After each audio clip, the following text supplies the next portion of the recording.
오늘 하나님 말씀은 로마서 11장 33절부터 12장 2절 말씀까지 함께 보시겠습니다. 로마서 11장 33절부터 12장 2절까지 있는 말씀입니다. 깊도다 하나님의 지혜와 지식에 부요하며 그의 판단은 측량치 못할 것이며 그의 길은 찾지 못할 것이로다. 누가 주의 마음을 알았느냐? 누가 그의 모사가 되었느냐? 누가 주께 먼저 드려서 갚으심을 받겠느냐? 이는 만물이 주에게서 나오고 주로 말미암고 주에게로 돌아갑니다. 영광이 그에게 세세에 있으리로다. 아멘. 그러므로 형제들아, 내가 하나님의 모든 자비하심으로 너희를 권하노니 너희 몸을 하나님이 기뻐하시는 거룩한 산 제사로 드리라. 이는 너희의 드릴 영적 예배니라. 너희는 이 세대를 본받지 말고 오직 마음을 새롭게 함으로 변화를 받아 하나님의 선하시고 기뻐하시고 온전하신 뜻이 무엇인지 분별하도록 하라. 오늘 이 말씀을 통해서 우리가 하나님의 마음을 알자, 이런 제목으로 말씀을 드리겠습니다. 기도합니다. 아버지 하나님, 감사합니다. 하나님을 섬기기 위해서는 하나님의 마음을 알아야 합니다. 저희들이 말씀을 통해서 하나님의 마음을 알고, 그리고 하나님께서 원하시고 기뻐하시는 예배를 드리고 섬김을 드릴 수 있도록 도와주십시오. 종의 입술을 주장해 주셔서 하나님의 말씀만을 담대하게 선포할 수 있도록 도와주시옵소서. 예수님 이름으로 간절히 기도하옵나이다. 아멘. 부모를 잘 섬기려면 내 부모를 잘 알아야 합니다. 내 부모님은 어떤 분인가? 내 부모님이 좋아하는 것과 소원과 목표는 무엇인가? 잘 알지 못하면 잘 섬길 수 없습니다. 그래서 때때로 내 부모가 원하는 것과는 전혀 다른 행동을 하면서 나는 내 부모님을 정성을 다해 섬겼다, 그렇게 이야기들을 합니다. 그러나 받는 부모로서는 전혀 그것이 효도가 아니고 기쁨이 되지를 못합니다. 왜냐하면 그것이 부모가 원하는 사항이 아니었기 때문입니다. 어떤 학생이 아르바이트를 해서 부모의 경제를 도왔습니다. 정말 열심히 일해서 학비도 보태고 부모님을 도왔지만 그것이 부모님을 기쁘게 하지 못했습니다.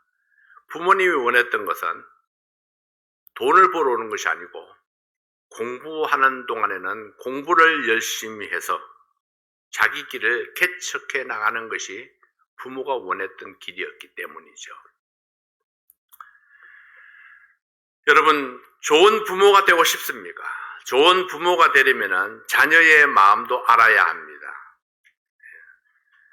그래서 많은 부모님들이 자녀의 목표나 취향이나 탤런트나 자녀에 대해서는 잘 알지 못하면서 자기의 꿈을 자녀를 통해서 이루려고 합니다. 그래서 자녀들은 고통입니다. 부모는 엄청난 재물을 투자해가지고 자녀에게 투자하지만은, 그러나 그 자녀는 그것이 기쁨이 되지를 못합니다. 왜냐하면은 내가 가고 싶은 길이 아니기 때문입니다. 그래서 때때로 자녀들은 그렇게 호소하죠. 나는 어머니가 아닙니다. 나는 아버지가 아닙니다. 나도 내 인생을 살게 해주세요. 그렇게 호소합니다. 엄청난 희생을 통해서 자녀들을 배려했지만은 자녀들이 행복하지 못한 이유, 숨가쁘게 몰아붙이는 그 부모님 때문에 자기 인생을 생각할 여유조차 없었기 때문에 결코 행복하지 못했다는 겁니다. 여러분, 좋은 아내나 좋은 남편이 되고 싶습니까? 그렇다면 내 남편이 또는 내 아내가 무엇을 좋아하고 무엇을 싫어하는지 알아야 합니다. 그리고 싫어하는 것은 중단하고 좋아하는 것을 해야 되는데 그렇지 못한 경우가 참 많죠, 여러분? 내가 좋아하는 것을 남편에게 강요하고 내가 좋아하는 것을 부인에게 강요하는 경우가 너무나 많습니다. 그래서 핀트가 잘 안 맞아요. 내가 당신을 위해서 어떻게 했는데 그렇게 이야기하지만은 상대방은 전혀 고마움을 알지 못합니다. 왜냐하면 그것이 내가 원하는 것이 아니었기 때문입니다.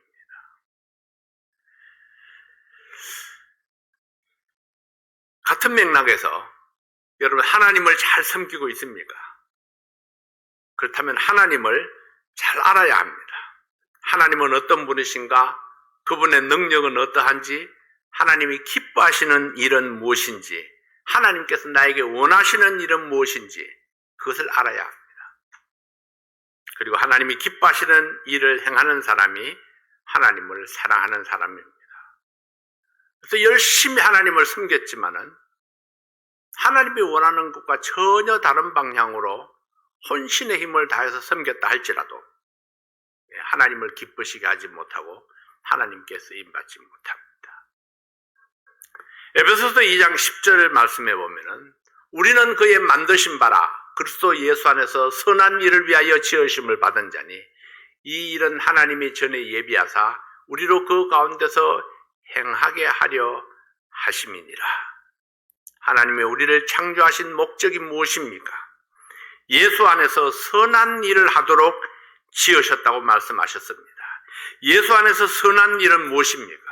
선한 일은 하나님의 뜻을 이루는 것이 선한 일입니다. 자, 우리가 선한 일의 그 뜻을, 의미를 우리가 잘 이해해야 됩니다. 하나님의 뜻을 이루는 것이 선한 일입니다.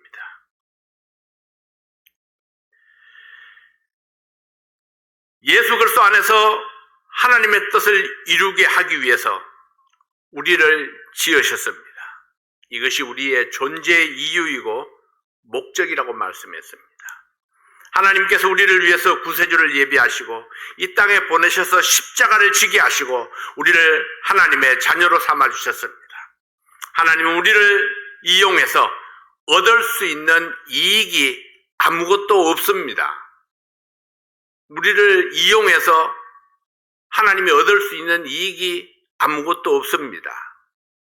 다시 말하면 하나님은 우리를 이용하지 않습니다. 다만 하나님은 우리를 사용하기를 원하십니다. 하나님의 뜻에 맞도록, 하나님의 뜻을 이루도록 하나님께서 우리를 사용하시기를 기뻐하십니다. 하나님께서 원하시는 것이 무엇입니까? 내 자녀들이 행복하고 즐겁게 살아서 하나님 때문에 행복하다는 그런 간증을 듣기를 원하십니다. 내가 하나님 때문에 보람된 인생을 살았다. 하나님 때문에 내가 살맛이 난다. 그런 음성을, 그런 간증을 듣기를 원하시고 이것이 바로 하나님의 뜻입니다. 하나님의 마음을 아는 것이 인간에게는 쉽지 않습니다. 왜냐하면 인간의 마음은 사탄에게 정복되어 있었기 때문입니다. 그래서 우리를 구원하기 위해서 역사하신 하나님의 섭리는 인간의 지혜로는 이해하기 어려운 것들이었고 그래서 예수님을 거부했고 더 완악한 마음이 되고 말았습니다. 그러나 그럼에도 불구하고 하나님께서는 오래 참으시고 은혜와 자비를 베풀어서 모든 사람이 구원에 이르기를 원하셨습니다. 그래서 우리에게는 이 하나님의 말씀이라는 교과서를 우리에게 주신 것입니다. 이 말씀을 통해서 하나님의 마음을 헤아려 알 수 있도록 하나님의 뜻을 알 수 있도록 하기 위해서입니다. 왜 하나님께서는 하나님의 뜻을 그토록 알리기를 원하셨을까요? 하나님의 뜻을 알지 아니하고는 하나님의 마음을 알지 아니하고는 우리가 하나님 앞에 쓰임받을 수가 없기 때문입니다. 이 시간에 먼저 그 긴 과정들을 한번 정리해 봅니다. 하나님께서 에덴 동산의 아담과 하와를 아름답고 완전한 모습으로 창조했지만은 그들이 스스로 범죄하여 실패했습니다. 그들의 범죄가 무엇이었습니까? 하나님을 떠난 것이었습니다. 하나님의 마음을 무시한 것이었습니다. 노아 홍수를 통해서 하나님의 심판을 경고하셨지만은 불순종과 타락함으로 또 실패했습니다. 아브라함을 불러서 하나님의 친백성으로 삼으시고 가나안에 살라고 명하셨지만은 애굽으로 내려가서 돌아오지 못하고 애굽의 종이 되어버리고 말았습니다. 모세를 통해서 그들을 구출해서 가나안으로 다시 이끌어 올렸지만은 그들은 또 우상 숭배와 불신앙에 빠져버리고 말았습니다. 하나님께서 거듭 기회를 주시지만은 계속해서 실패를 거듭합니다. 그럼에도 불구하고 하나님은 포기하지 아니하십니다. 왜냐하면은 하나님은 우리를 사랑하셨기 때문입니다. 수많은 선자들을 보내셔서 오랜 세월 동안 하나님의 말씀을 선포했지만은 하나님께로 돌이키지 아니했습니다. 최후의 방법으로 하나님의 독생자를 자기 백성에게 보내서 회개를 촉구했습니다. 그러나 이 패역한 백성들은 하나님의 아들임에도 불구하고 예수님을 십자가에 못 박고 하나님의 뜻을 거역했습니다. 이것은 그들이 하나님을 잘 알지 못했기 때문입니다. 하나님께서 원하시는 것이 무엇인지 알지 못했습니다. 왜냐하면 하나님이 보내신 독생자 예수 그리스도를 하나님의 뜻에 맞지 않는다고 십자가에 못 박았기 때문입니다. 바울이 어떤 사람입니까? 그는 가말리엘 문화에서 공부한 율법학자였습니다. 그는 구약을 전공했고 이스라엘 역사를 누구보다 잘 알고 있는 사람이었습니다. 그러던 바울이 어느 날 다메섹으로 가던 길에서 예수님을 만났습니다. 거듭난 바울은 드디어 하나님의 참모습을 발견했습니다. 이전까지는 하나님을 위해서 충성한다고 예수 믿는 사람들을 잡아서 옥에 가두는 일에 목숨을 걸었었는데 예수님을 영접하고 구원받고 보니까 자기가 하나님을 너무나 잘 몰랐습니다. 하나님은 자기가 알던 그런 하나님이 아니었습니다. 하나님의 뜻이 바로 예수 그리스도를 통해서 이 세상을 구원하는 데 있다는 사실을 드디어 발견했습니다. 그래서 그가 변했습니다. 참모습을 드디어 발견했습니다. 어리석은 이스라엘 백성들이었지만은 그들의 행위대로 심판하지 아니하시는 하나님을 발견했습니다. 수많은 방법과 자비와 오래 참음과 은혜와 지혜로 인류를 구원하기 원하시는 하나님의 마음을 드디어 깨달았습니다. 바울이 하나님을 알고 난 후에 완전히 변화되었습니다. 하나님의 마음을 아는 것, 이것이 바로 하나님을 잘 섬기는 비결입니다.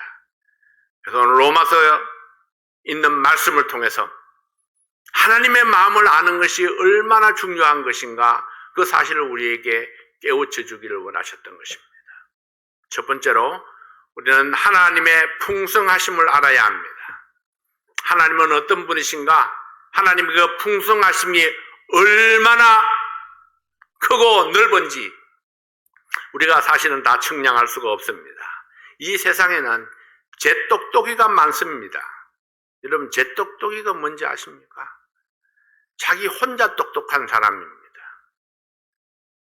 많은 사람들이 자신은 엄청 똑똑하다고 착각을 합니다. 물론 입으로는 아니라고 겸손을 떨지만은, 그러나 모르는 것이 없이 모든 해답이 마치 자기에게 있는 것처럼 착각을 합니다. 바울도 한때는 자기가 배웠고 자기가 깨닫고 자기가 알고 있는 모든 것들이 최고인 줄로 알았습니다. 그러나 어느 날 주님을 만나고 성령이 그의 마음속에 들어오셔서 그가 두 가지 사실을 깨달았습니다. 첫째는 지금까지 자기가 알고 있던 것들이 얼마나 보잘것없는 것인가를 깨달았습니다. 둘째는 하나님께서 주시는 지혜와 지식이 얼마나 풍성한 것인가를 깨달았습니다. 그는 우리에게 필요한 모든 해답이 하나님께 있고 하나님을 섬기고자 하면은 누구든지 하나님의 마음을 아는 것이 필수라는 사실을 깨달았던 것입니다. 로마서 11장 33절부터 35절까지 있는 말씀을 봅니다. 깊도다 하나님의 지혜와 지식에 부요하며 그의 판단은 측량치 못할 것이며 그의 길은 찾지 못할 것이로다. 누가 주의 마음을 알았느냐? 누가 그의 모사가 되었느냐? 누가 주께 먼저 드려서 갚으심을 받겠느냐? 이스라엘 사람들은 착각에 빠졌습니다. 나의 하나님, 내 민족을 선택하신 하나님, 그 하나님께서 주신 계명들은 자기들의 전유물인 줄 알았습니다. 그래서 그들은 유대인 우월주의에 빠졌고 교만에 빠졌습니다.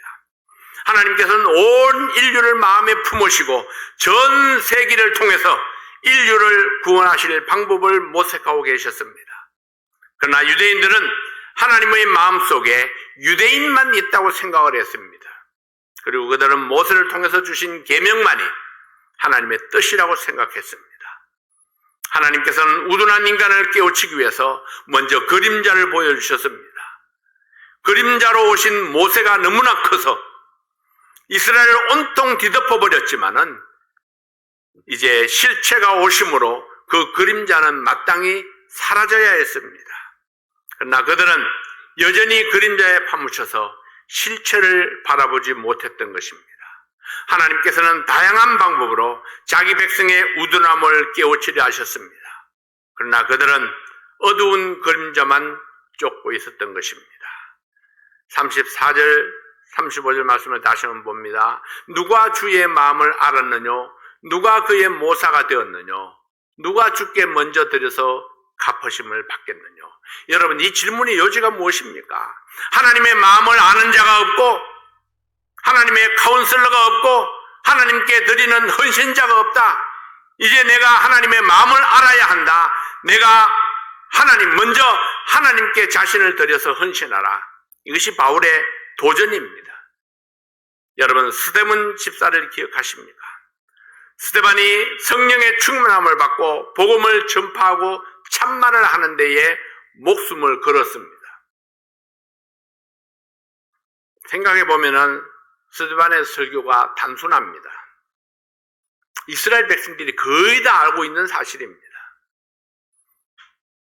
사도 바울도 너무나 잘 알았던 그런 내용들이죠. 한 가지만 빼고 예수 그리스도가 하나님의 뜻이라는 그 한 가지 사실만 빼고는 너무나도 잘 알고 있는 사실들입니다. 그 사실들을 그들에게 쭉 열거해서 설교로 나타냈습니다.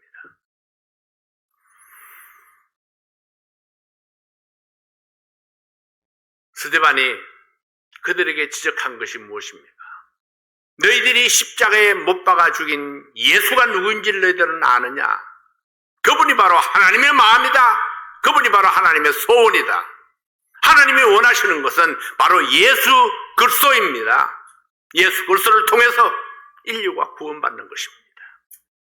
지나간 과거 역사가 어땠든지 그것이 중요한 것이 아닙니다.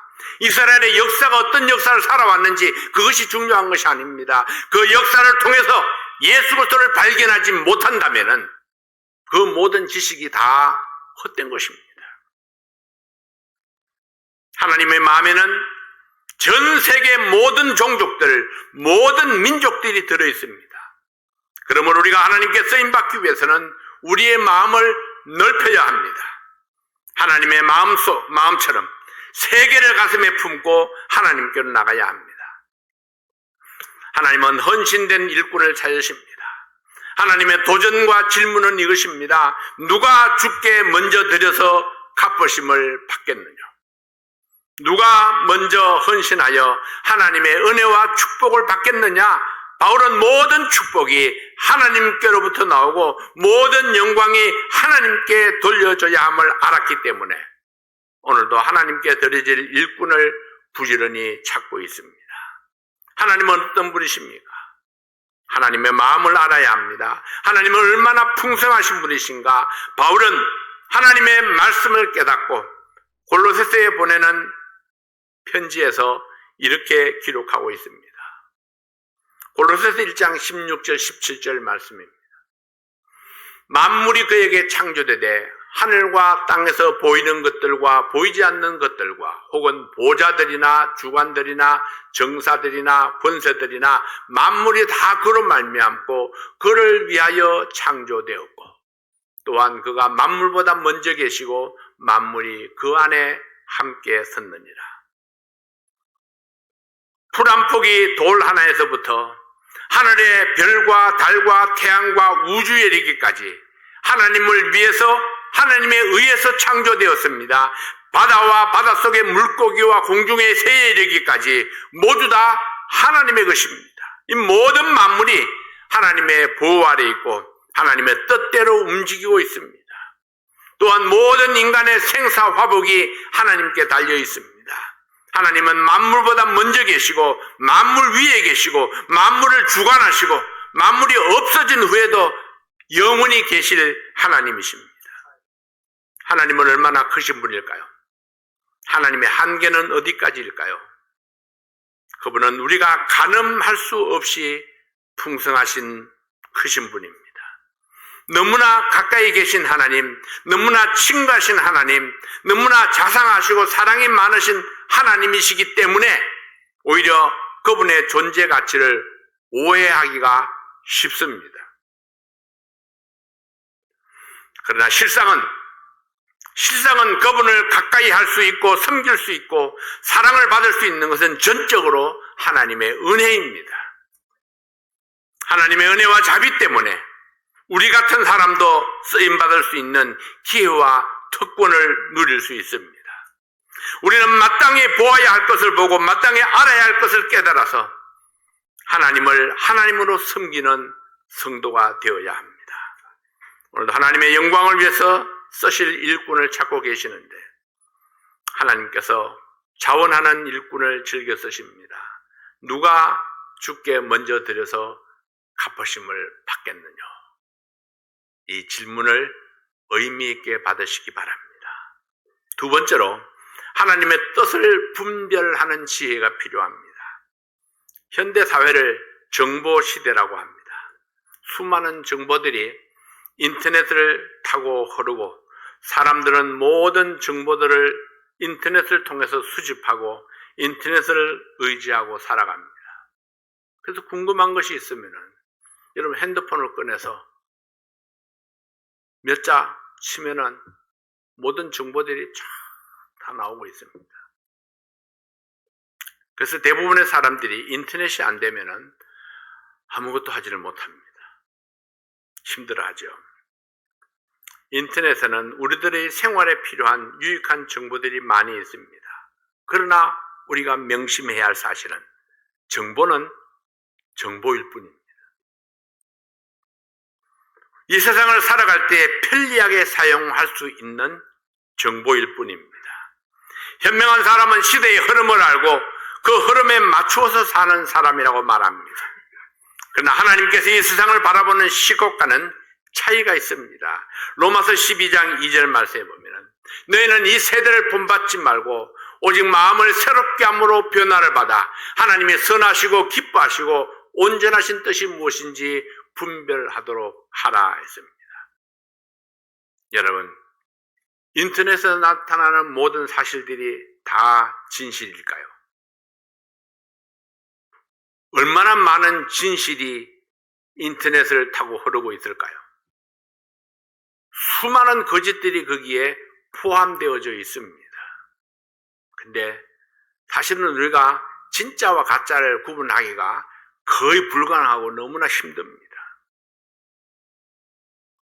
다만 우리가 믿을 수 있는 것은 정보는 정보로 두고 하나님께서 우리에게 원하신 것이 무엇인가 하나님 말씀을 통해서 진실을 발견할 수 있어야 합니다.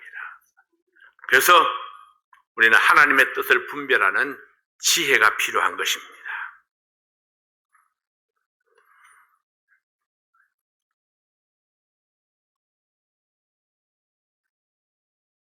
본문 말씀에서 우리는 다음과 같은 사실을 발견할 수 있습니다.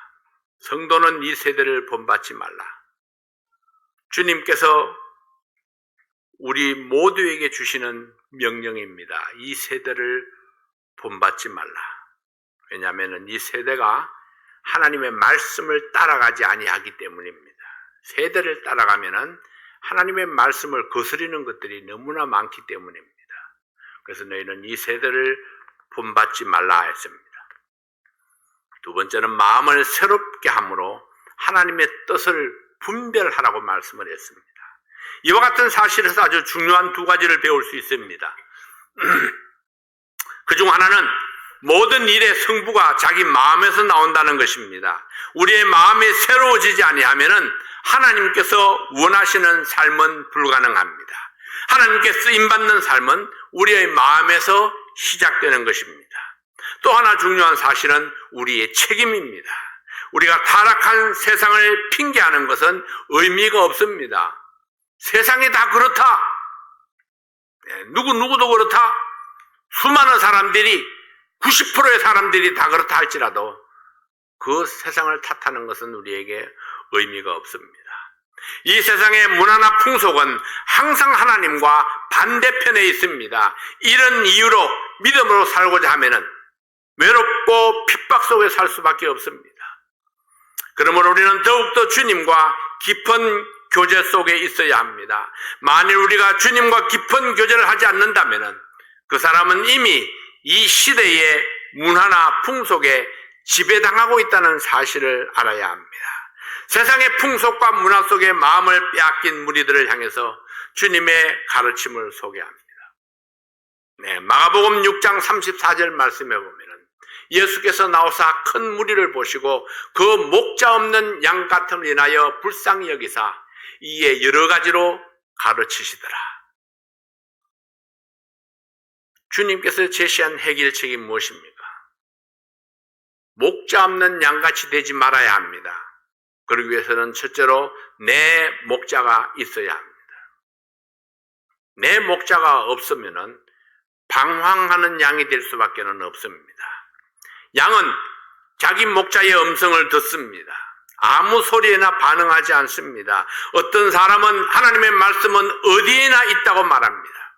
풀은 어디에나 있고 물과 그늘도 어디에나 있지만은 그러나 내 목자만이 나를 안전한 곳으로 이끌어갑니다. 내 양은 내 음성을 들으며 내 음성을 듣는 자만이 내 양입니다. 내가 내 목자의 음성을 듣고 그 음성을 따라가는 자가 평안을 누리고 행복할 수 있습니다. 그러므로 여러분, 한 사람 한 사람이 자기 목자가 있어야 된다는 것입니다. 두 번째로는 지속적인 가르침을 받아야 합니다. 배우기를 중단하면은 그 사람은 퇴보할 수밖에 없습니다. 이에 여러 가지로 가르치셨다 이렇게 말씀을 했습니다. 주님께서는 무리들을 가르치셨습니다. 이것이 주님의 해결책이었습니다. 여기서 우리는 목자의 중요한 사명을 만나고 동시에 가르치는 사에게 중요함을 배울 수 있습니다. 우리의 해결책은, 주님의 해결책은 지금도 우리에게 유효합니다. 우리 주변에 일어나는 모든 문제, 그리고 각 교회에서 일어나는 모든 문제의 진정한 해결은 하나님의 말씀을 가르치고 배우는 데부터 시작해야 됩니다. 우리가 이 세대를 본받지 않고 하나님의 뜻을 순복하며 살기 위해서는 하나님의 선한 뜻을 배워야 합니다. 배우지 아니하면은 하나님의 뜻을 따라갈 수가 없습니다. 살아신 여러분, 이미 다 배웠다고요. 10년 동안, 20년 동안, 30년 동안 배우셨을지라도 여러분, 지난 한 주간 동안 배우지 않았으면 벌써 다 잊어버렸습니다. 여러분 기억이 얼마나 좋습니까? 어떤 것들을 얼마나 기억하고 있나요? 어쩌면 특별한 나쁜 기억들, 상처 입은 기억들은 오래도록 기억하고 있었는지 모릅니다.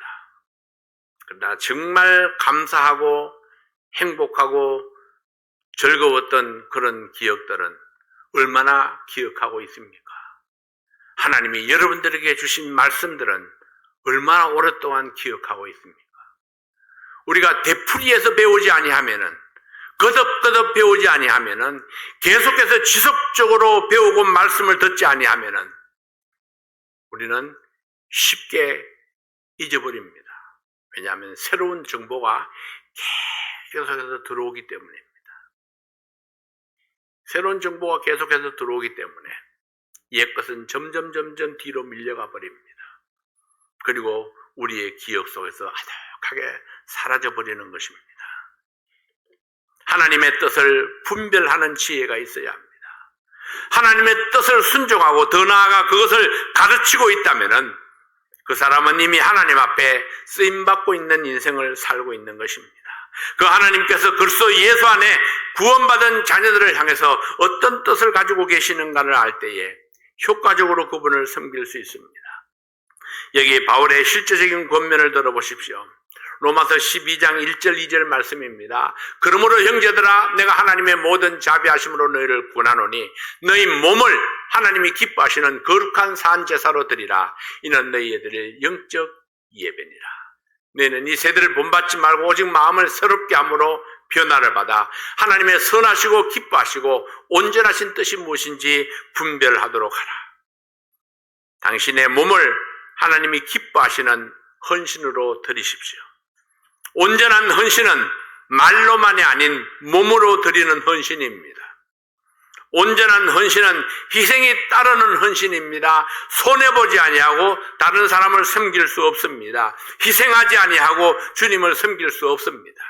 내가 더 많이 수고하고 내가 더 많이 희생함으로 다른 사람을 섬기고 교회를 섬기고 주님을 섬길 수 있습니다. 여러분, 하나님이 기뻐하시는 거룩한 산 제사로 드리라고 했습니다. 하나님이 기뻐하시는 제사는 깨끗한 제사, 완전히 드려지는 제사였습니다. 너희 몸을 산 제사로 드리라, 몸을 드리라 하시는 것은 삶을 드리라는 뜻입니다. 나의 몸은 그리스도의 지체요 성령의 전이라고 말씀했습니다. 그러므로 나의 몸을 거룩한 산 제사로 드리기 위해서는 나의 삶이 성령의 지배를 받음으로 하나님의 뜻에 이유 없이 순종할 때에 가능한 것입니다. 영적 예배는 합당한 예배라는 뜻입니다. 하나님께 드리는 예배, 하나님께서 받으시기에 합당한 예배입니다. 외식적이고 형식적인 예배를 떠나서 살아계신 하나님께 드리는 예배입니다. 그래서 우리는 가정에서 인터넷으로 예배를 드린다 할지라도 인터넷을 틀어놓고 볼일을 보면서 기전으로 듣는 것은 예배가 아닙니다. 교회에서 예배를 드리는 것처럼 옷을 차려입고 정식으로 앉아서 예배를 드려야 합니다. 마음도 몸도 함께 가는 예배가 될 수 있어야 한다는 것입니다. 그러므로 교회에 나와서 예배를 드리는 것은 너무나도 중요한 것입니다. 위험하다고 생각될 수 있습니다. 손해본다고 생각될 수도 있습니다. 그러나 그럼에도 불구하고 헌신하지 아니하고 하나님께 올바른 예배를 드릴 수는 없습니다. 두 번째로 헌신을 계속해야 합니다. 사탄이 노리는 것은 중단시키는 것입니다. 그리고 약화시키는 것입니다. 그리고 핑계거리를 만들어내는 것입니다. 헌신을 계속 유지하기 위해서 필요한 것이 있습니다. 그것이 바로 이 세대를 본받지 말라는 것입니다. 세상의 풍습은 하나님의 뜻을 거스립니다. 계속적인 헌신을 위해서는 믿음을 위한 투쟁이 있어야 합니다. 헌신을 계속한다는 것은 영적 전쟁에서 승리하고 있다는 증거입니다. 사탄은 우리의 헌신을 중단하기 위해서 오늘도 싸우고 있기 때문입니다. 지속적인 헌신을 위해서는 날마다 새롭게 되어야 합니다. 그래서 발전하는 믿음이 되어야 합니다. 지속적인 헌신을 위해서는 새로운 인생관이 확립되어야 합니다. 주님 중심의 인생관, 주님께서 내 삶의 중심에 있어야 합니다.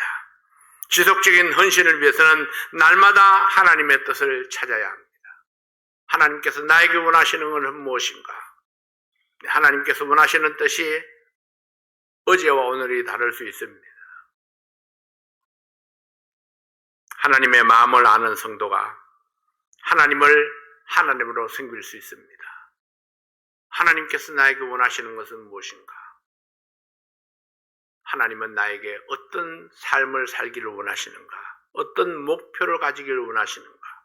어떤 말을 하기를 원하시는가? 어떤 행동을 하기를 원하시는가? 호세아 6장 3절 말씀에 보면 그러므로 우리가 여호와를 알자. 힘써 여호와를 알자.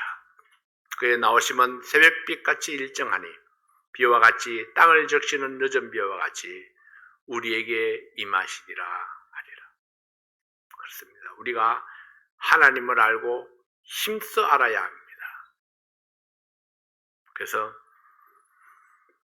하나님께서 원하시고 기뻐하시는 대로 우리가 하나님을 아름답게 섬기는 그 섬김을 배워나가는 그런 성도 여러분들이 되시기를 바랍니다. 기도하겠습니다. 아버지 하나님 감사합니다. 말씀이 있는 곳에 하나님을 섬김이 있는 곳에 찬양이 있는 곳에 우리의 마음이 거기에 머물게 도와주십시오. 하나님을 하나님으로 섬기며 하나님 앞에 순종하고 복종하는 그런 믿음의 삶을 살 수 있도록 도와주시옵소서. 하나님께서 기뻐하시고 원하시는 섬김이 우리에게 있게 도와주십시오. 아버지 하나님, 오늘도 우리를 통해서 귀한 말씀을 선포하신 우리 하나님 앞에 감사를 드립니다. 아버지 하나님, 이제 주말이면은 또 저희들이 특별 집회를 계획하고 있습니다. 하나님의 말씀을 갈급하는 그런 마음으로 우리 모든 성도들이 또 어떤 사람들의 손을 마주잡고 교회에 나와서 함께 하나님께서 예비하신 그 축복의 말씀을 누릴 수 있기를 원합니다. 특별 집회를 주님 축복해 주시고 강사 목사님을 축복해 주시옵소서. 아버지 하나님, 오늘도 우리가 마음을 다해서 하나님을 찬양하고 예배드릴 수 있게 해주신 은혜를 감사합니다. 함께 하신 모든 성도들, 또 인터넷으로 함께 하시는 모든 성도들 위해 하나님의 놀라우신 축복으로 갚아 주시옵소서. 예수님 이름으로 기도하옵나이다. 아멘.